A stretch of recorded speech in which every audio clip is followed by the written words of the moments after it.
நோஸ்ட்ராடமஸை பற்றி நம்ம எல்லாருக்குமே தெரியும். வரும் காலத்தில் என்ன நடக்கும், என்னென்ன நடந்திருக்கு அப்படிங்கிறது எல்லாத்தையுமே நோஸ்ட்ராடமஸ் சொல்லியிருக்காருன்னு சொல்லி ஒவ்வொரு வருடமும் அவரை பற்றியான ஒரு பதிவு அப்படிங்கிறத நாமளும் போடுவோம், நிறைய பேர் போடுவாங்க, நீங்களும் பார்த்துருப்பீங்க. ஆனால் அமெரிக்க அதிபர் தேர்தலினுடைய நோஸ்ட்ராடமஸ் அப்படின்னு சொல்கிற ஒரு ப்ரொஃபஸர் இருக்கார். 77 வயசான அந்த மனுஷன் இதுவரையிலும் 10 பிரசிடென்ட் எலெக்ஷனுடைய ரிசல்ட் என்னவா இருக்கும் அப்படிங்கிறத கணித்திருக்கிறார். அதில் 9 சரியாக நடந்திருக்கு என்பதும் 2024 உலகமே எதிர்பார்த்து கொண்டிருக்கக்கூடிய அமெரிக்க அதிபர் தேர்தலில் யார் ஜெயிப்பாங்க அப்படிங்கிறதையும் கணித்து சொல்லியிருக்கிறார். கணிப்புனா ஏதோ சாதாரண விஷயம்லாம் கிடையாது. ரொம்ப சாதாரணமாக வெறும் 13 கேள்விகள். அந்த கேள்விகள் என்ன, எதுக்காக பதில்கள் வருகிறது, அந்த பதில் வைத்து யார் பிரசிடென்ட் அப்படிங்கிறத எப்படி சொல்ல முடியும், அதற்கு பின்னாடி உலக அரசியலில் நடந்திருக்கக்கூடிய உண்மையான சம்பவங்கள் என்ன, ஒரு கம்ப்ளீட் பேக்கேஜா இந்த ஒரு பதிவு இருக்க போகுது. அன்பு தமிழஞ்சங்களுக்கு தமிழ் பொக்கிஷத்தின் வணக்கங்கள்.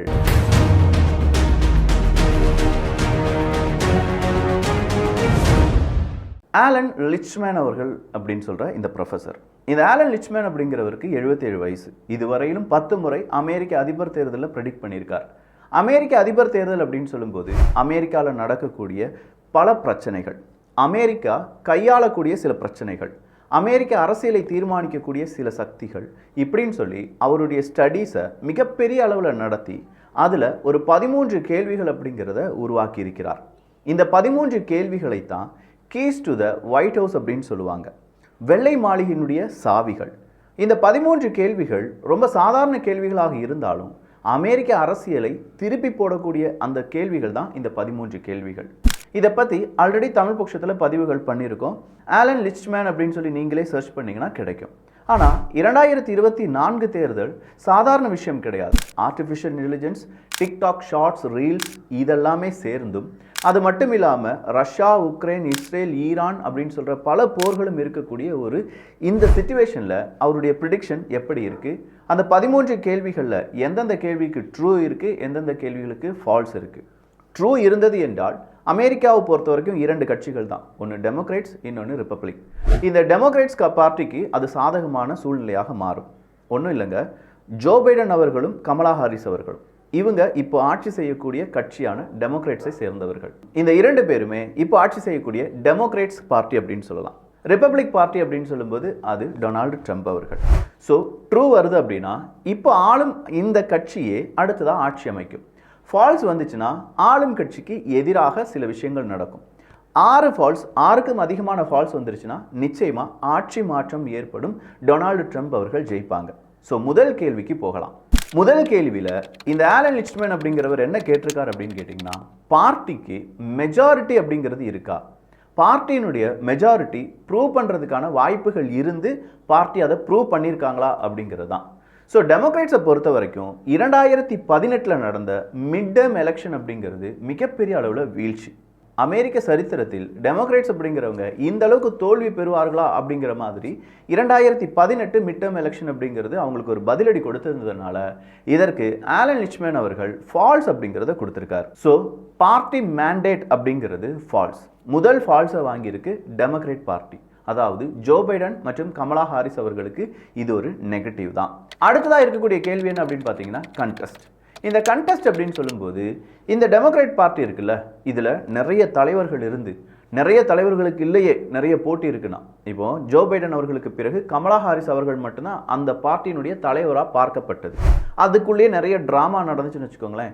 கமலா ஹாரிஸ் அவர்களுக்கு எதிராக அங்கே கண்டெஸ்ட் பண்ணுறதுக்கு கண்டஸ்டண்டே இல்லை அந்த பார்ட்டியில், டெமோக்ரேட் பார்ட்டியில். ஸோ இந்த இடத்துல பெரிய அளவில் கண்டஸ்டன்ட் இருந்து அதில் ஒரு நபரை சூஸ் பண்ணியிருந்தாங்கன்னா அது ஃபால்ஸ். பட் இங்கே ஒரே ஒரு கண்டஸ்டன்ட் தான் இருக்காரு, எனவே டெமோக்ரேட் பார்ட்டியை பொறுத்த வரைக்கும் அது ட்ரூ. ஸோ இங்கே எகெயின் ஒரு ட்ரூ கிடச்சிருக்கு. ஸோ ஒரு ட்ரூ, ஒரு ஃபால்ஸ். மூணாவதாக இருக்கக்கூடிய கேள்வி என்னன்னா, இன்கம்பென்சி அப்படின்னு சொல்லுவாங்க. இப்போ ஆட்சி அதிகாரத்தில் இருக்கக்கூடிய பிரசிடென்ட் மறுபடியும் தேர்தலில் நிற்கிறாரா அப்படின்னா அவர் கொஞ்சம் மவுசு கூடுதலாக தானே இருக்கும், அவரு ஜெயிச்சிருவார் அப்படின்னு சொல்லி அந்த இன்கம்பென்ஸ் அப்படின்னு சொல்கிறது ஃபால்ஸ். ஏன்னா அவர் நிற்கலை. அதுக்கு பதிலாக ஜோ பைடன் அவர்களுக்கு பதிலாக இப்போ டெமோக்ராட் பார்ட்டியில் யார் வந்து நிற்கிறாங்க, கமலா ஹாரிஸ் அவர்கள் வந்து நிற்கிறாங்க. ஸோ இந்த இடத்துல ஒரு ஃபால்ஸை வாங்கியிருக்காங்க இப்போ கமலா ஹாரிஸ் அவர்களுடைய கட்சி. ஸோ 3 கொஸ்டின் முடிஞ்சிருச்சு. 4வதாக இருக்கக்கூடிய கொஸ்டின் என்னன்னு பார்த்தீங்கன்னா, தேர்ட் பார்ட்டி. இந்த எலெக்ஷனில் 3வது முன்னணி, 3வது கட்சி அப்படின்னு ஒன்று இருக்கான்னு கேட்டால் இருந்தது. யார் இருந்தாங்கன்னா RFK ஜூனியர் அப்படின்னு சொல்லக்கூடிய ஒரு நபர் இருந்தார். இந்த RFK ஜூனியர் அப்படிங்கிறவர் நானும் அமெரிக்க பிரசிடென்ட்ல கேண்டிடேட்டா தனித்துவமாக வந்து நிற்க போகிறேன் அப்படின்னு சொன்னாரு. ஆனா கொஞ்சம் நாட்களுக்கு பிறகு அவர் என்ன செஞ்சிட்டார்னா, நான் டொனால்டு ட்ரம்ப் அவர்களுக்கு என்னுடைய ஆதரவை தெரிவிக்கிறேன், எனவே நான் தனியாக நிற்பது அப்படிங்கிறது இல்லை, எல்லாரும் யாருக்கு ஓட்டு போடுங்க, டொனால்டு ட்ரம்ப் அவர்களுக்கு ஓட்டு போடுங்கன்னு சொல்லிட்டாங்க. ஸோ ஆலன் லிச்மேன் அவர்களுடைய கணிப்பின் அடிப்படையில் தேர்ட் பார்ட்டி 10% மேலே அங்கே ஒரு அரசியல் மாற்றத்தை இல்லாட்டி ஓட்டுக்களை பிரிக்கக்கூடிய தேர்ட் பார்ட்டி இருக்கிறதா அப்படிங்கிற கேள்விக்கு மூன்றாவது ஒரு கட்சியும் கிடையாது, மூன்றாவதாக ஒரு நபரும் தனிப்பட்ட நபரும் கிடையாததுனால அது இப்போ ஆளும் கட்சியான டெமோக்ரேட்ஸுக்கு சாதகமாக மாறுகிறது. எனவே அதற்கு ஒரு ட்ரூ போடுறாங்க. அப்போ RFK ஜூனியர் அப்படிங்கிறவர் டொனால்டு ட்ரம்ப் அவர்களுக்கு ஆதரவை தெரிவித்து விட்டார், அரசியல் இது ஒரு பெரிய மாற்றத்தை ஏற்படுத்துமா அப்படிங்கிறதெல்லாம் பொறுத்திருந்து தான் பார்க்கணும். அஞ்சாவதாக இருக்கக்கூடிய கொஸ்டின் ஷார்ட் டேர்ம் எக்கனாமி அப்படிங்கிறது தான். இந்த ஷார்ட் டேர்ம் எக்கனாமி அப்படிங்கிறதுல பெரிய அளவில் விரிசலோ ஒரு ரிசர்ஷன், டெக்னிக்கலி ரிசர்ஷன் அப்படிங்கிறதையோ அமெரிக்கா பார்க்கவில்லை. சொல்லப்போனால் அவங்களுடைய இன்ஃப்ளேஷன் ரேட்டாக இருக்கட்டும், ப்ரீ பேண்டமிக்கை விட ஹையராக இருந்தாலும் ஜாப் மார்க்கெட்டை பொறுத்த வரைக்கும் ஒரு ஸ்டேபிள் தன்மை இல்லாமல் consumer confidence fluctuates month to month அப்படிங்கிறது எல்லாமே இருந்தாலும் இப்போதைக்கு பெரிய அளவிலான ஒரு ஷார்ட் டேர்ம் எக்கனாமி கிரைசிஸ் அப்படிங்கிறத அமெரிக்கா அனுபவிக்கவில்லை. எனவே இது இப்போ ஆளும் கட்சியான டெமோக்ரேட்ஸுக்கு சாதகமாக இருக்கிறது. அதற்கு ஒரு ட்ரூவை போட்டிருக்காங்க. பட் இந்த இடத்துல ஃபினான்ஷியல் சிச்சுவேஷன் அமெரிக்காவில் நொடிக்கு நொடி மாறுவதற்கான வாய்ப்புகள் இருக்குது. இப்போ தான் இன்ட்ரெஸ்ட் ரேட்டை கம்மி பண்ணியிருக்காங்க. ஸோ எந்த மாற்றம் வேண்டுமானாலும் இன்னும் 2 மாதங்களில் நடக்கும். இப்போதைக்கு ப்ரிடிக்ஷன் அடிப்படையில் அவங்களுக்கு ட்ரூ தான். சரிப்பா, லாங் டேர்ம் எக்கனாமி அப்படின்னு சொல்லும்போது அவங்களுடைய ஜிடிபி உயர்ந்திருக்கிறதா, அவங்களுக்கான அடுத்த கட்ட வளர்ச்சி இருக்கா அப்படின்னு பார்த்தா அமெரிக்காவுக்கு ரொம்பவே சூப்பராக இருக்குது. அதற்கு ஒரு ட்ரூ தான். அது டெமோக்ரேட் பார்ட்டிக்கு ஆடட் அட்வான்டேஜாக மாறுது. ஸோ எகெயின் ட்ரூ வாங்கியிருக்காங்க டெமோக்ரேட் பார்ட்டி. பாலிசி சேஞ்ச் அப்படிங்கிறத கொண்டு வந்தாங்களா, மிகப்பெரிய அளவில் ஒரு பாலிசி சேஞ்ச் அமெரிக்கா முழுவதும் நடைமுறைப்படுத்தப்பட்டதா என்று கேட்டால் எஸ், நடைபெற்றது. ஏன்னா போன முறை ஆட்சி செய்தது டொனால்டு ட்ரம்ப் அவர்கள். அப்போ டொனால்டு ட்ரம்ப் அவர்கள் கொண்டு வந்த நிறைய பாலிசிஸ் அப்படிங்கிறத இவங்க என்ன செஞ்சாங்கன்னா ஒப்போஸ் பண்ணாங்க. அப்படி ஒப்போஸ் பண்ணது மட்டும் இல்லாமல் இவங்க அந்த பாலிசியெல்லாம் டிகிரேட் பண்ணிட்டு இவங்களுக்கான புதிய பாலிசி அப்படிங்கிறத டிஃபைன் பண்ண ஆரம்பித்தாங்க. ஸோ பாலிசி சேஞ்ச் அப்படிங்கிறது கூடுதலாக இருக்குது. அதுலேயும் இன்ஃப்ராஸ்ட்ரக்சர் பில் அப்படிங்கிறது ஒன்று ரெடி பண்ணாங்க, கிளைமேட் சேஞ்சுக்கான பில் ஒன்று ரெடி பண்ணாங்க, இமிகிரேஷன் பில் அப்படிங்கிறத ரெடி பண்ணாங்க. இது மூணுமே முக்கியமான பாலிசிஸ்ன்னு வச்சுக்கோங்களேன். இதில் இந்த கிளைமேட் சேஞ்ச் அப்படிங்கிறது நடக்குமா நடக்காதங்கிறது யார் கையிலையும் கிடையாது. இமிகிரேஷன் பில்ஸை பொறுத்த வரைக்கும் டொனால்டு ட்ரம்ப் அவர்களுக்கு எதிராக இந்த இமிகிரேஷன் பில்ஸ் அப்படிங்கிறது பேசப்பட்டாலும் இதனுடைய அவுட்புட் அப்படிங்கிறது கண்டிப்பாக டெமோக்ரேட் பார்ட்டிக்கு சாதகமாக இருக்கும் அப்படின்னு சொல்கிறாங்க. கமலா ஹாரிஸ் அவர்களை பொறுத்த வரைக்கும் அடுத்ததாக இன்ஃப்ராஸ்ட்ரக்சர் பில், ஜோ பைடன் அவர்கள் உருவாக்கிய இன்ஃப்ராஸ்ட்ரக்சர் பில் கமலா ஹாரிஸ் அவர்களுக்கு ஒரு அட்வான்டேஜாக இருக்க வாய்ப்புகள் இருக்குது. பட் அதே நேரத்தில் அதை டிஸ்அட்வான்டேஜாக பார்க்கக்கூடிய டொனால்டு ட்ரம்ப் அவர்களுடைய ஆதரவாளர்கள் இன்னும் அதை ரொம்ப பெரிய அளவில் ஊதி பெருசாக்குனாங்கன்னா இதில் மாற்றம் வரும். இப்போதைக்கு பிக் ட்ரூ தான். அடுத்ததா ஏதாவது ஒரு சோஷியல் அன்ட்ரஸ்ட் அப்படிங்கிறது அந்த நாட்டுக்குள்ளே நடந்திருக்கா, அமெரிக்காவில் நடந்திருக்கா அப்படின்னு கேட்டால் சோஷியல் அன்ட்ரஸ்ட் அப்படிங்கிறது பெரிய அளவில் நடக்கலை. டொனால்டு ட்ரம்ப் அவர்களுடைய ஆட்சி காலத்தில் கண்டிப்பாக பிளாக்ஸ் லைஃப்ஸ் மேட்டர் அப்படிங்கிற ஒரு சோஷியல் அன்ட்ரஸ்ட் நடந்துச்சு பார்த்தீங்களா, அதே மாதிரியான சோஷியல் அன்ட்ரஸ்ட் அப்படிங்கிறது இந்த ஆட்சி காலத்தில் டெமோக்ரேட்ஸினுடைய ஆட்சி காலத்தில் நடக்கலை.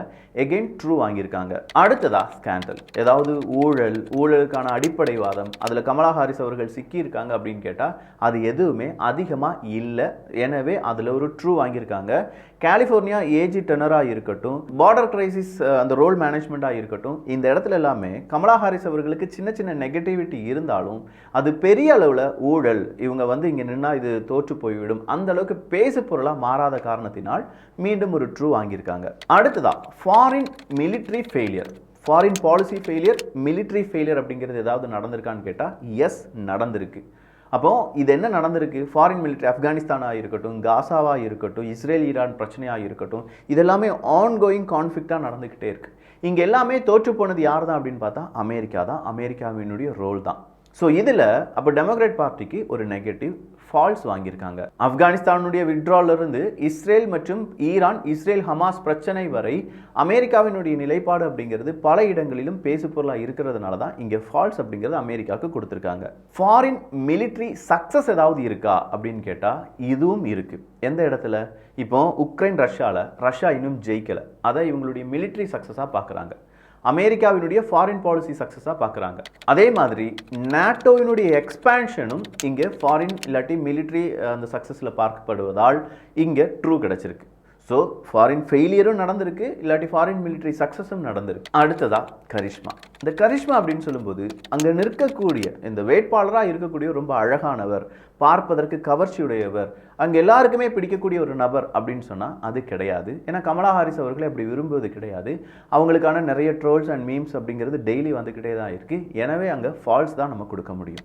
அடுத்ததாக எதிர்த்தரப்பில் இருக்கக்கூடிய நபர் ரொம்ப பெரிய அளவில் கரிஷ்மாவாக இருக்காரா, அழகாக இருக்காரா, எல்லாரையும் கவர்கிறாரா அப்படிங்கிற கேள்விக்கு டொனால்டு ட்ரம்ப் அவர்களை வெறுப்பவர்கள் கூட அவருடைய ஃபேஸ் அப்படிங்கிறதெல்லாம் வச்சு ட்ரோல் பண்ணுறவங்களை விட்டு அதிகமாக வெறுக்காத, இல்லாட்டி நிறைய பேரால் பாராட்டக்கூடிய, நிறைய பேரால் அவரை அக்செப்ட் பண்ணக்கூடிய அந்த ஒரு கரிஷ்மாவில் தான் இருக்கார்.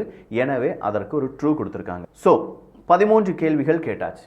8 ட்ரூவும் 5 ஃபால்ஸ் அப்படிங்கிறதும் கிடச்சிருக்கு. நான் முதலே சொன்ன மாதிரி 6 ஃபால்ஸ் இல்லாட்டி 6க்கும் அதிகமான ஃபால்ஸ் இருந்தால் தான் இப்போ ஆட்சி செய்யக்கூடிய டெமோக்ரேட்ஸ் அப்படிங்கிறவங்க தோல்வி பெறுவார்கள். பட் 5 ஃபால்ஸ் தான் இருக்கிறதுனால நிச்சயமாக கமலா ஹாரிஸ் அவர்கள் தான் வின் பண்ணுவாங்க அப்படின்னு சொல்கிறது தான் ஆலன் லிச்மேன் அவர்களுடைய ப்ரிடிக்ஷன். இந்த ப்ரிடிக்ஷனில் எங்கேயாவது ஒரு மாற்றம் வருமா அப்படின்னு கேட்டால், நான் முதலே சொன்ன மாதிரி டிக்டாக், ரீல்ஸ், ஷார்ட்ஸ் இது எல்லாத்துலேயுமே நொடிக்கு நொடி உலகத்தை மாற்றக்கூடிய அந்த பவர் அப்படிங்கிறது இருக்குது.